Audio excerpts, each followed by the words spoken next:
Jadi untuk teman-teman selamat menunaikan ibadah puasa. Semoga puasa tahun ini lancar ya. Bagaimana ketika kita belajar bahasa Arab? Ini kita udah belajar nih Pak, tapi nggak ada teman ngobrol bahasa Arab, itu tentu juga menjadi problem. Kita evaluasi, kita ngomong lagi dan lain sebagainya. Nah, jadi memang pertama itu seperti itu, harus belajar ngomong di depan cermin, ngomong sendiri di depan cermin sebelum kita ngomong dengan orang lain. Nah, dan yang lebih penting daripada itu, kita ada namanya sudah biasa gitu. Ya berarti juga termasuk pondasi awal kita itu intinya berani dulu ya Pak. Iya. Jangan banyak pertimbangan, nanti kalau saya begini takutnya begini gitu ya Pak. Iya. Jadi hilangkan keraguan. Kemudian itu tadi bagi teman-teman yang punya latar belakang pondok untuk sementara.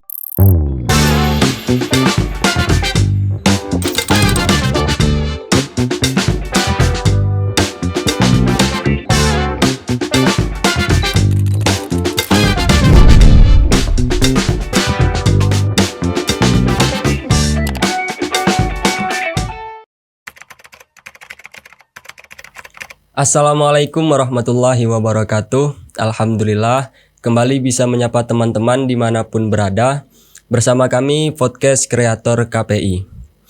Podcast Kreator KPI senantiasa memberikan informasi-informasi penting serta ilmu-ilmu yang bermanfaat seputar dunia pendidikan. Jangan lupa untuk tetap support kami dengan cara like, share, dan subscribe channel ini.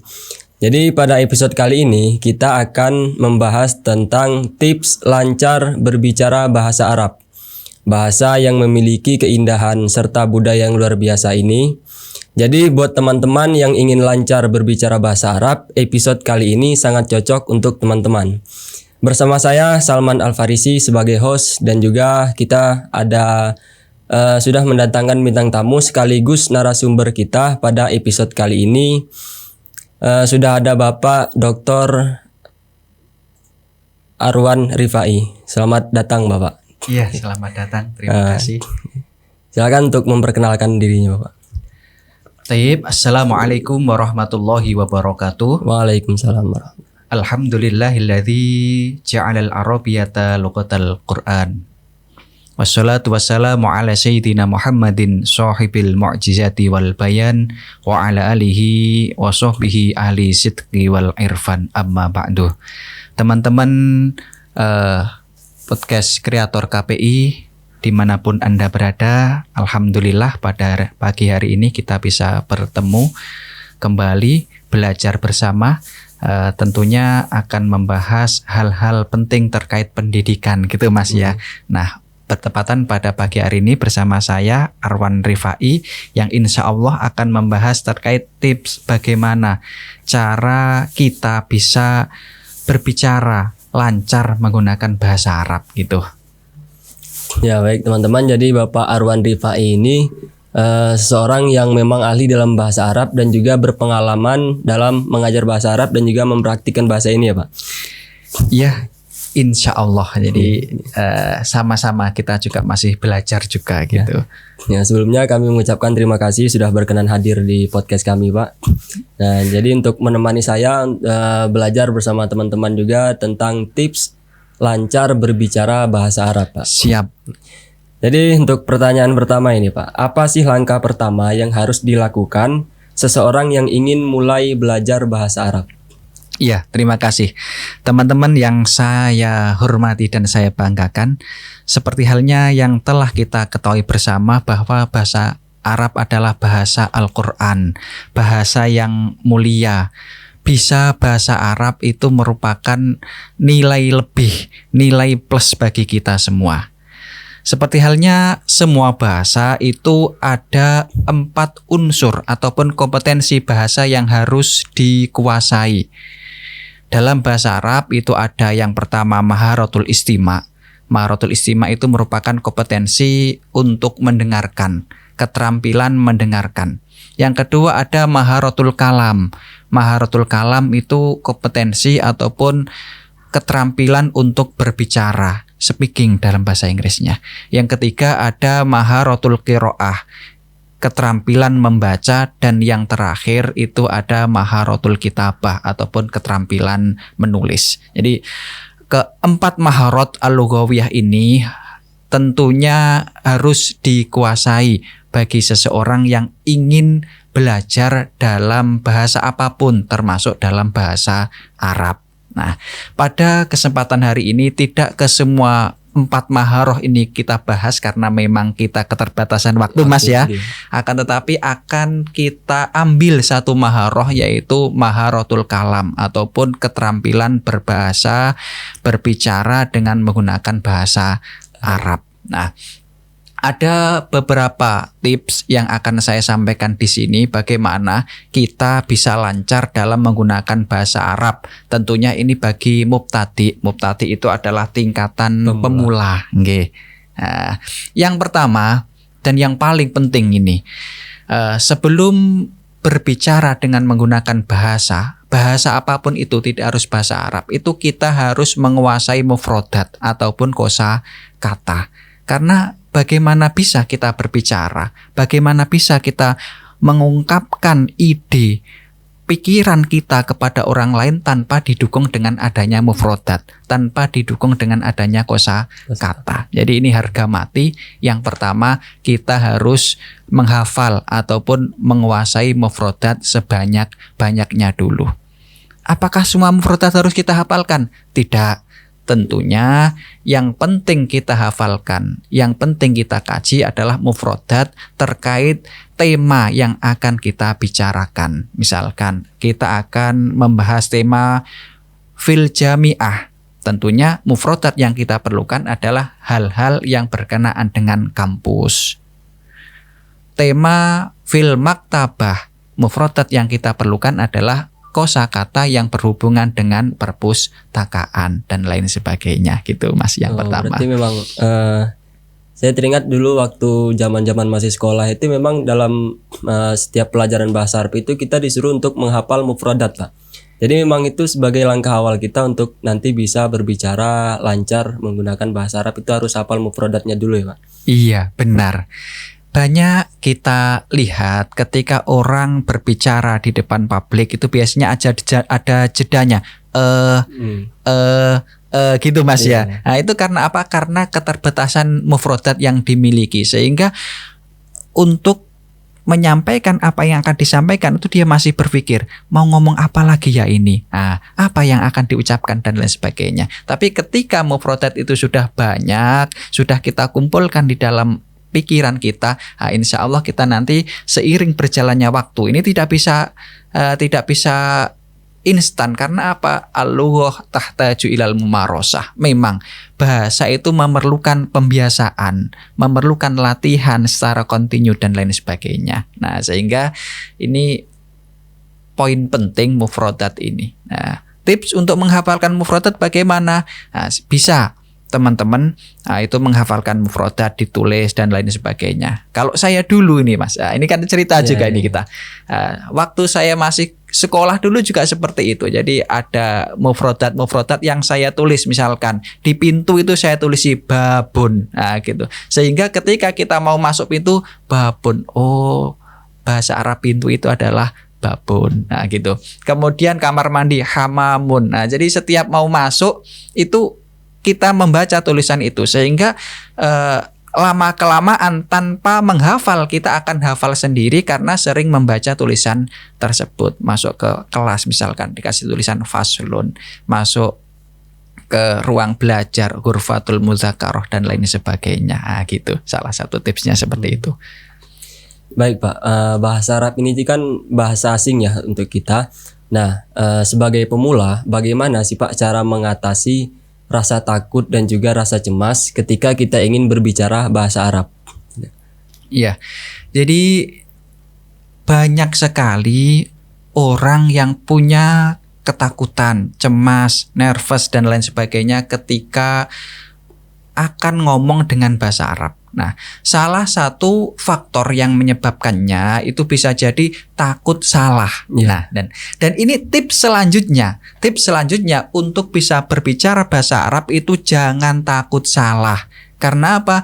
Karena kesalahan itu juga merupakan proses daripada pembelajaran. Nah, dan yang salah ya salah, al-khoto al-hakiki, kesalahan yang sebenarnya pada pembelajaran bahasa Arab itu bukan ngomongnya yang salah, tapi ketika kita itu takut untuk ngomong berbicara dengan bahasa Arab. Nah, itulah kesalahan yang sebenarnya. Jadi bagaimana untuk menghindari itu? Nah, ada beberapa faktor yang perlu kita perhatikan. Yang pertama itu jangan terlalu, untuk mubtadi tentunya ya, jangan terlalu kita mempedulikan pada gramatika, nahwu, shorof. Nah, ini problem tersendiri mungkin bagi teman-teman yang punya latar belakang pondok gitu ya, yang punya latar belakang pondok, yang mana di pondok itu sudah belajar nahwu, shorof tingkat lanjut. Nah, mungkin mulai dari Jurumiyah, kemudian Imriti, dilanjut dengan Alfiyah, bahkan sudah lanjut ke Balaghah. Nah, itu seringkali ketika akan ngomong bahasa Arab itu dia takut salah. Sehingga ini i'rabnya rafa, nasab apa jer ya. Nah, sehingga karena takut salah akhirnya timbul ragu-ragu, sehingga dia itu takut nanti saya ngomong rafa ternyata nasab atau jar dan lain sebagainya. Nah, itu untuk itu tipsnya, untuk menghindari rasa takut itu jangan dalam konteks pembelajaran untuk pemula itu jangan terlalu mempedulikan nahwu, shorof. Jadi yang penting ngomong saja. Nah, ngomong saja, ndak apa-apa, salah ndak apa-apa. Nah, karena apa? Karena tujuan daripada ngomong itu untuk memahamkan orang yang kita ajak bicara. Walaupun salah misalkan nahwunya, i'rabnya belum benar sesuai dengan gramatika bahasa Arab, ndak apa-apa. Yang penting orang yang kita ajak bicara itu adalah paham. Nah, dan di sisi lain, kalaupun kita belum sepenuhnya menguasai mufradat bahasa Arab, tidak apa-apa. Ya juzulana, boleh bagi kita an-nastakhrima al-lughah al-mukhtalithah. Boleh kita menggunakan bahasa yang dicampur, misalkan awalnya bahasa Arab, kemudian di tengah-tengah saat menyebutkan sesuatu kita belum tahu, kita campur dengan bahasa lain, tidak apa-apa. Yang penting kita berani dulu ngomong bahasa Arab. Insya Allah seiring dengan berjalannya waktu, karena keterbiasaan nanti kita akan hilang, rasa takut itu akan hilang, kemudian akan timbul pede, sikotun nafsi dari diri kita, sehingga kita ngomong pakai bahasa Arab, yo selayaknya kita ngomong pakai bahasa Indonesia seperti ini, sudah biasa gitu. Ya, berarti juga termasuk pondasi awal kita itu intinya berani dulu ya, Pak. Iya, jangan banyak pertimbangan, nanti kalau saya begini takutnya begini gitu ya, Pak. Iya. Jadi hilangkan keraguan. Kemudian itu tadi bagi teman-teman yang punya latar belakang pondok untuk sementara. Nah, untuk sementara ini nahwu ataupun gramatikanya dikesampingkan terlebih dahulu. Yang penting ngomong aja. Nah, beda nanti ketika kita pelajari keterampilan yang satunya, namanya maharatul qiraah, keterampilan membaca. Nah, itu baru kita terapkan, baru kita tatbikkan gramatika, nahwu, shorof yang sebenarnya. Karena apa? Karena yang kita baca itu berbeda. I'rabnya itu akan menghasilkan arti yang berbeda. Nah, itu baru kita perhatikan. Tapi kalau dalam speaking, berbicara itu yang penting berani dulu berbicara, itu sudah nilai plus. Adapun salah itu sudah biasa bagi mubtadi. Kemudian untuk nahwunya juga jangan terlalu diperhatikan, jangan terlalu diutamakan terlebih dahulu. Karena apa? Karena ini nanti akan menghambat keberanian kita, akan menimbulkan rasa takut, salah dan lain sebagainya gitu. Ya, baik Pak, karena sebagai modal awal tadi kita sudah jelaskan bahwa untuk banyak-banyak menghafal mufradat ya Pak. Iya. Nah, ada nggak tips lain untuk kita itu supaya bisa lebih gampang gitu Pak untuk menghafal mufradat dari bahasa Arab itu Pak? Iya, jadi sebenarnya banyak tips untuk menghafal mufradat, apalagi di zaman sekarang ya gitu. Kita itu sudah ada zaman teknologi, zaman AI dan lain sebagainya, itu akan lebih gampang. Ada banyak platform dan juga aplikasi yang mengajarkan kita untuk menghafal mufradat, itu banyak sekali di Android, di Google. Nah, itu bisa kita gunakan. Nah, kemudian ada lagi cara bagi kita untuk menghafal mufradat itu dengan sering mendengarkan podcast misalkan, ataupun tayangan TV, Instagram dan lain sebagainya itu dalam video yang menggunakan bahasa Arab. Nah, ini juga penting bagi kita. Jadi selain menghafalkan mufradatnya, nanti kita juga bisa tahu lahjah. Lahjah itu dialek yang digunakan mereka. Jadi bahasa Arabnya orang sana ataupun native speaker, orang yang penutur asli dengan kita itu terkadang berbeda di lahjah. Nah, itu juga perlu kita perhatikan. Nah, agar nanti bahasa ataupun percakapan yang kita sampaikan ya, itu juga sesuai dengan lahjah sana. Nah, banyak fenomena ini. Jadi bahasa yang dipakai itu bahasa Arab, tapi logatnya ataupun lahjahnya itu memakai lahjah Jawa, sehingga Arab rasa Jawa. Orang menyebutnya Arab pati genah dan lain sebagainya. Itu juga harus diperhatikan bagi kita pembelajar bahasa Arab. Jadi intinya kita juga perlu sering mendengarkan percakapan-percakapan yang menggunakan bahasa Arab. Dari percakapan tersebut kita bisa tahu yang pertama mufradatnya apa, kemudian kita tahu lahjahnya atau dialeknya bagaimana dan lain sebagainya gitu. Jadi kira-kira ini juga hampir sama seperti bahasa Inggris ya Pak. Kita disuruh untuk mendengarkan film dengan berbahasa Inggris ataupun podcast-podcast, termasuk lagu juga nggak Pak? Iya. Lagu-lagu Arab gitu. Iya, jadi tidak dipungkiri dalam pembelajaran bahasa itu hampir sama, entah itu bahasa Indonesia, bahasa Inggris, bahasa Arab, dan juga bahasa-bahasa yang lain. Pasti di dalamnya itu mengandung 4 unsur ini tadi. Ada mendengar, kemudian berbicara, membaca, dan juga menulis. Ini pasti ada. Nah, dan itu thoriqohnya ataupun medianya, caranya untuk mendapatkan itu juga hampir sama di setiap bahasa. Dengan melihat film, kartun. Nah, kalau dalam bahasa Arab itu ada kartun berbahasa Arab dan lain sebagainya. Kemudian ada channel-channel ataupun qanawat. Itu seperti Al Jazeera dan lain sebagainya. Itu menampilkan podcast, menampilkan film, menampilkan permainan-permainan yang mana itu semua menggunakan bahasa pengantar bahasa Arab. Dan itu akan membuat kita biasa. Jadi telinga kita itu biasa mendengarkan bahasa Arab. Nah, dan itu penting gitu. Jadi memang mungkin yang dikatakan Bapak tadi itu memang kalau saya sudah melakukan itu Pak. Nah, jadi kalau saya itu bukan melihat film ataupun mendengarkan musik-musik Arab, itu saya jarang. Nah, saya itu kan main e-football Pak. Iya. Nah, jadi komentator saya itu bahasa Arab. Jadi itu termasuk ya Pak?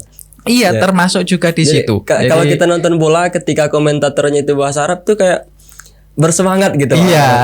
Kalau bahasa Arab gitu. Gak ada ya salam gitu. Iya. Gitu. Jadi termasuk untuk pembiasaan diri mendengarkan bahasa Arab itu termasuk mendengarkan komentator-komentator olahraga yang menggunakan bahasa Arab. Nah, itu saya pun kadang wah ini bahasanya itu bagus dan di luar ekspektasi kita, karena kadang mereka itu menggunakan bahasa amiyah. Nah, jadi perlu kita ketahui bahwa dalam bahasa Arab itu ada 2 versi. Versi yang pertama itu al-lughah al-fusha, bahasa fusha. Bahasa fusha ini adalah bahasa yang digunakan di tempat-tempat yang resmi seperti di kampus, di sekolahan, itu namanya bahasa fusha.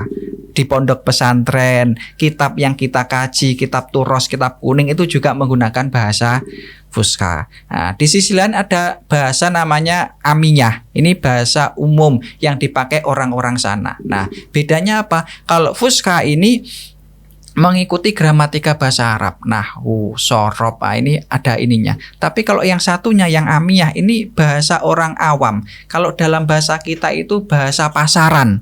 Nah, jadi ini apa ya? Sulit bagi kita, dalam arti bagi orang yang tidak biasa mendengarkan itu kadang apa ya ini artinya? Kok seperti ini? Kadang diwakofkan, diwasolkan dan lain sebagainya. Itu namanya bahasa amiyah. Nah, itu pun juga perlu sebenarnya kita pelajari setelah kita mempelajari bahasa fusha, karena yang akan kita gunakan nanti dalam bercakap, kemudian kita takalum ataupun tahadus itu ya bahasa yang fusha karena kita memang seorang akademisi, seorang pembelajar gitu. Oh, berarti memang bahasa Arab itu ada macam-macamnya lagi, Pak. Iya. Ini juga termasuk menjawab dari mungkin adalah pertanyaan saya. Saya tuh punya teman gitu, dia baca kitabnya pintar, Pak. Nah, tapi ketika mendengarkan ataupun berbicara bahasa Arab itu kurang bisa, Pak. Jadi memang ada perbedaan bahasa Arab itu. Ada macam-macamnya gitu tadi. Iya. Jadi secara garis besar bahasa Arab itu dibagi menjadi dua tadi. Ada yang fusha yang kita gunakan dalam dunia akademik, dalam sekolah pembelajaran dan juga pada majal ataupun sektor-sektor yang resmi. Yang kedua itu ada bahasa amiyah. Kalau dalam bahasa Indonesia itu bahasa pasaran. Nah, kita bilang lu, gue. Nah, itu kan tidak ada dalam EYD, tidak ada dalam kamus bahasa Indonesia itu ya. Nah, begitu juga dalam bahasa Arab itu disebut itu. Nah, ketika teman-teman mendengarkan lagu dengan bahasa Arab, hina Arabi itu ya, kebanyakan itu yang dipakai itu adalah bahasa amiyah. Sehingga teman-teman ketika dicari misalkan di kamus itu tidak ada. Ketika dicari disesuaikan nahwu sorofnya itu tidak sesuai karena memang itu adalah bahasa amiyah. Itu yang pertama. Yang kedua, pertanyaan yang bagus, pertanyaan yang menarik dan penting ini kita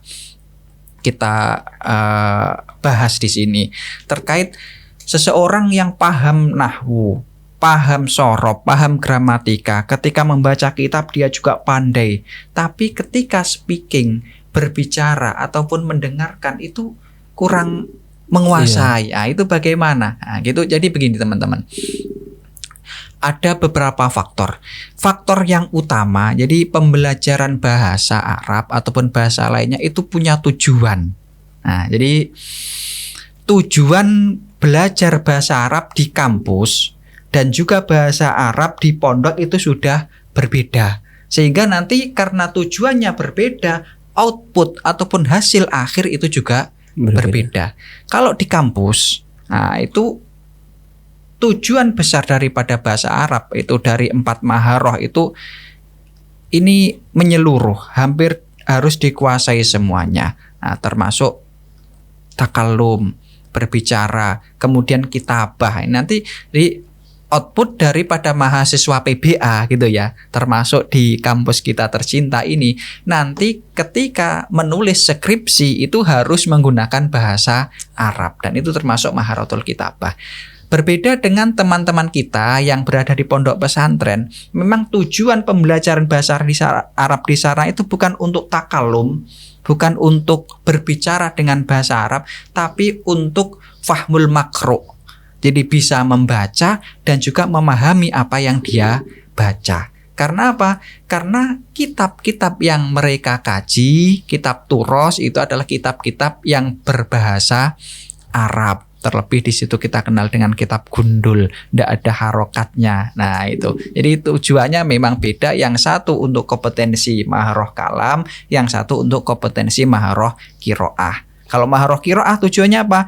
Pertama bisa membaca, kedua bisa memahami apa yang dia baca gitu. Sehingga dari tujuan ini nanti akan lahir 2 output yang berbeda. Kendatipun demikian, jadi di pondok-pondok pesantren salaf ataupun modern sekarang juga sudah banyak dibahas bagaimana cara pembelajaran maharoh kalam dan lain sebagainya. Jadi insya Allah fi zamanil qorib alumni ataupun santri daripada pondok kita Lirboyo itu juga akan pandai semuanya ngomong dengan menggunakan bahasa Arab. Jadi ini aja kurang terbiasa. Jadi al-lughah yahtaju ilal mumarosah. Jadi bahasa itu butuh pada pembiasaan. Nah, ketika di pondok-pondok modern, nah, kemarin saya sempat studi banding itu ke Pondok Dalwa. Pondok Dalwa itu ada di Pasuruan yang mana di sana selain mempelajari ilmu agama, ilmu syariat itu juga pondok bahasa. Nah, di sana itu memang jadi ada peraturan kalau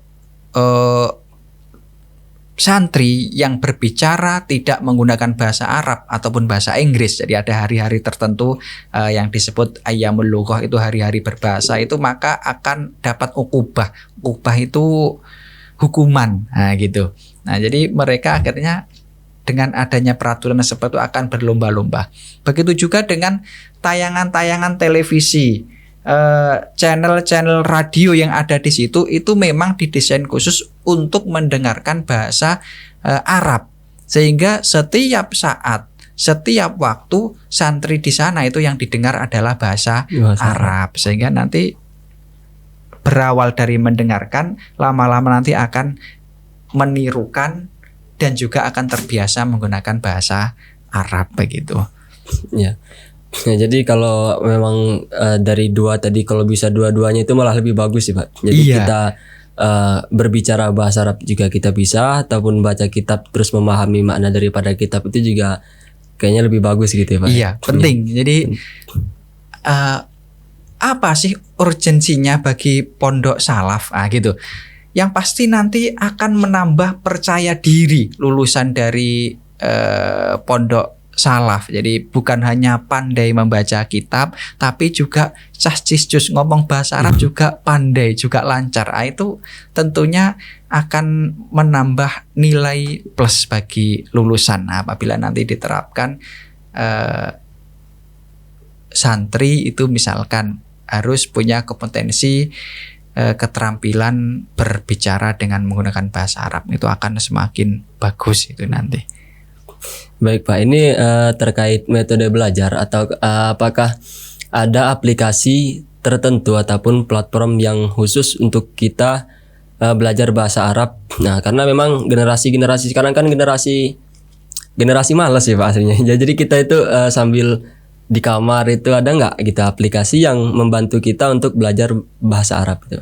Iya, jadi seiring perkembangan zaman, kemajuan teknologi, itu banyak sekali platform ataupun aplikasi yang menawarkan belajar bahasa Arab dan juga bahasa-bahasa lain. Kalau saya, yang sering saya buka itu ada namanya podcast Arabi, podcast Arab. Itu di situ kita akan diajarkan belajar bahasa Arab dengan mudah, karena memang bahasa yang dipakai oleh tutornya itu bahasa-bahasa fusha dan juga bahasa dasar, sehingga bagi mubtadi ataupun pembelajar pertama atau pemula itu akan lebih mudah untuk mengikutinya. Nah, ketika untuk di situ sudah kita mulai paham, nanti bisa kita tingkatkan. Kita lihat channel-channel yang lebih rumit. Dalam arti lebih rumit itu, kita tahu bahwa penutur asli sana, orang Arab, itu kalau berbicara itu cepat, tidak seperti kita santai gitu. Nah, sehingga karena berbicaranya cepat, kita nangkapnya kadang sulit. Nah gitu. Jadi perlu kita nanti mendengar podcast ataupun ceramah-ceramah yang menggunakan bahasa Arab yang agak cepat, sehingga nanti seiring perkembangan waktu nanti kita juga akan bisa mengikuti. Nah, itu kalau kita buka YouTube itu banyak, di situ ada ceramah menggunakan bahasa Arab, kemudian ada podcast menggunakan bahasa Arab dan lain sebagainya. Nah, itu ada yang dari Indonesia, ada yang dari luar Indonesia, termasuk dari Timur Tengah dan lain sebagainya. Jadi itu ya tadi teman-teman, nama YouTube-nya Arabic tadi Pak? Iya, podcast Arab. Nah, itu podcast Arab gitu. Atau podcast kreator KPI juga bisa, khusus episode ini ya kita membahas bahasa Arab gitu. Insya Allah. Jadi untuk kita belajar bahasa Arab ataupun pemula gitu Pak, tentu ada tantangan-tantangan yang kita alami nanti ketika kita belajar bahasa Arab. Nah, itu tantangan apa aja Pak kira-kira, dan bagaimana cara mengatasinya? Iya, terima kasih. Jadi ini juga pertanyaan yang bagus ini buat pemula. Jadi pasti ada problematika yang akan kita hadapi, terutama ketika kita belajar berbicara menggunakan bahasa Arab. Nah, yang pertama itu malu. Nah, jadi pertama tuh malu, ndak pede, sudah bener apa belum apa yang saya sampaikan, nanti jangan-jangan ditertawakan oleh orang lain. Nah, pasti ada pikiran-pikiran seperti ini. Dan ini harus kita hilangkan.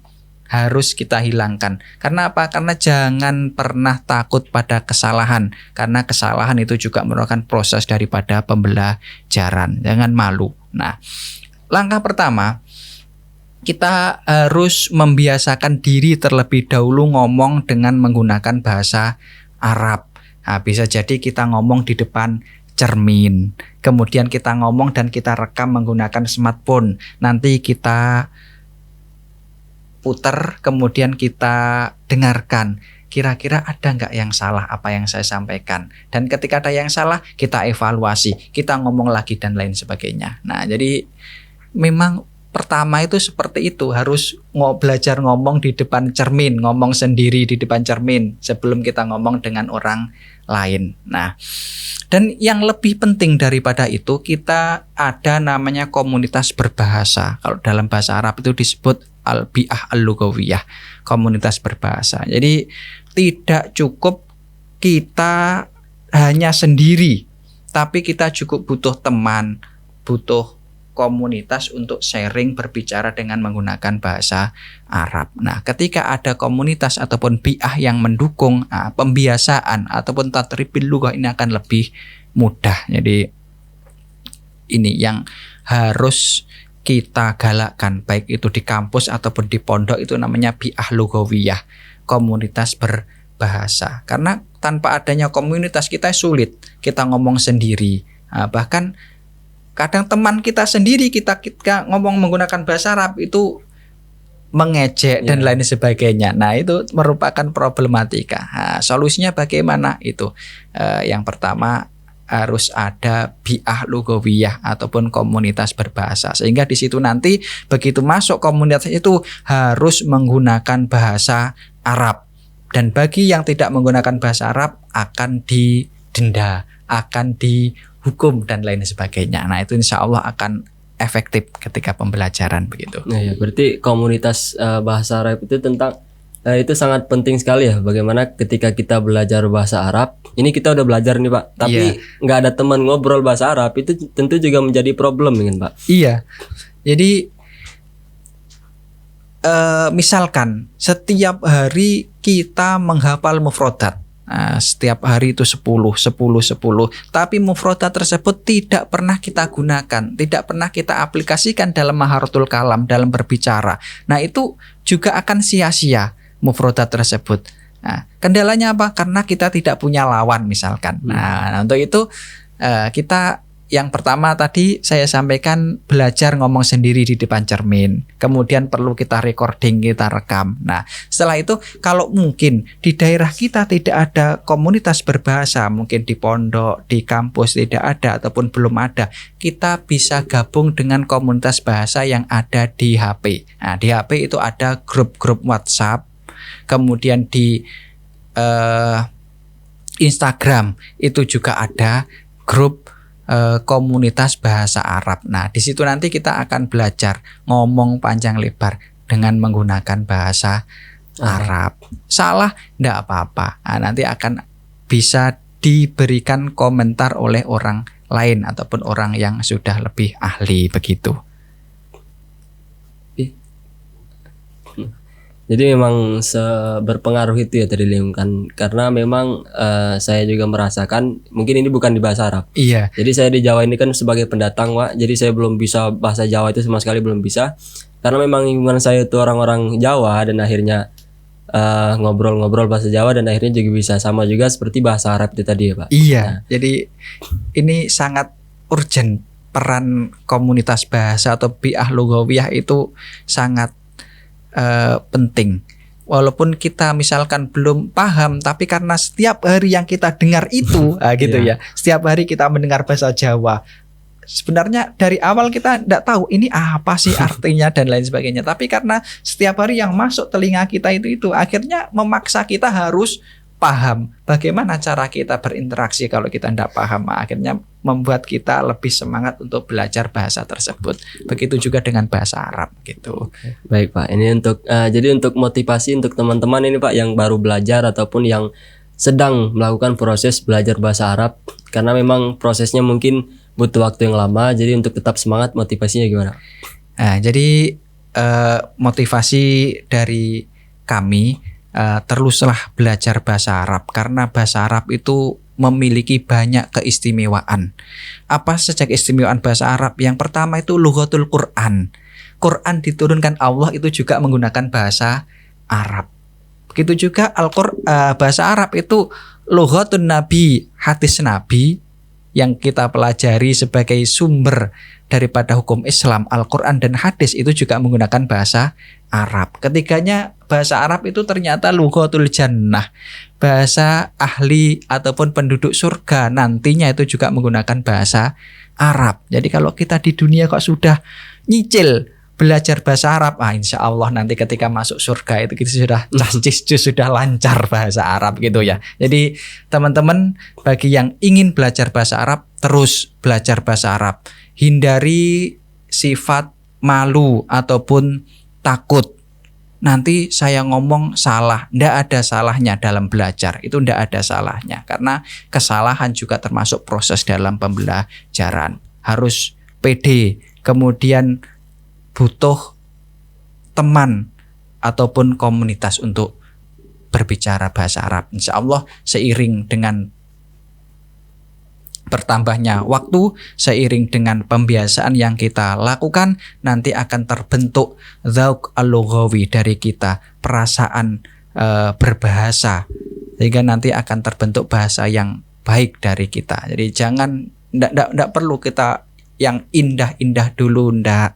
Yang mulai dari yang awal saja. Yang penting kita biasakan setiap hari kita punya target. Jadi harus punya target, misalkan setiap hari 10 mufradat, kemudian hari ini temanya ini dan lain sebagainya. Insya Allah lama-lama nanti kita akan terbiasa berbicara dengan menggunakan bahasa Arab begitu. Ya, baik teman-teman, jadi tetap semangat dan jangan minder. Terus belajar bahasa Arab. Nah, mungkin cukup sampai di sini dulu ngobrol kita Bapak. Mungkin bisa kita lanjut di lain waktu. Insya Allah. Terus buat teman-teman juga. Nah, jadi kita ini tayang di episode spesial Ramadan, Pak. Oh ya, iya. Jadi untuk teman-teman selamat menunaikan ibadah puasa. Semoga puasa tahun ini lancar full semuanya. Amin. Amin. Dan juga kampus kita Tribakti itu juga ada penerimaan mahasiswa baru, Pak. Luar biasa Tribakti ini. Dimanapun teman-teman berada, bantu syiar untuk penerimaan mahasiswa baru Tribakti Lirboyo Kediri. Ya, nanti bisa juga ketemu bapaknya di prodi bahasa Arab ya. Iya, di PBA. Ya, prodi bahasa Arab. Juga ada prodi bahasa Inggris, banyak kami prodi semua bahasa ada sini. Ada luar biasa Tribakti. Ya. Jadi untuk teman-teman silakan daftar kuliah di Tribakti. Ya. Lebih bagusnya lagi kuliah sambil mondok ya, Pak. Iya, luar biasa. Jadi ada dua unsur terpenuhi, dunyan wa ukhron. Dunianya hebat, akhirnya hebat insya Allah. Ya. Dunia wal akhirah gitu. Nah, kalau bahasa saya mau ke bahasa Arab itu tadi. Sebenarnya saya bisa bahasa Arab, cuman kalau kita nanti podcastnya bahasa Arab, teman-teman yang nonton nggak ngerti, Pak. Iya. Ya. Nah, jadi apa gunanya kita? Iya. Jadi emang kami menghargai kalian gitu. Nah, mungkin cukup sampai di sini, Pak ya. Terima kasih atas waktunya juga ilmu-ilmunya, semoga bermanfaat ke depannya. Amin. Ya, kami akhiri. Wassalamualaikum warahmatullahi wabarakatuh. Waalaikumsalam warahmatullahi wabarakatuh.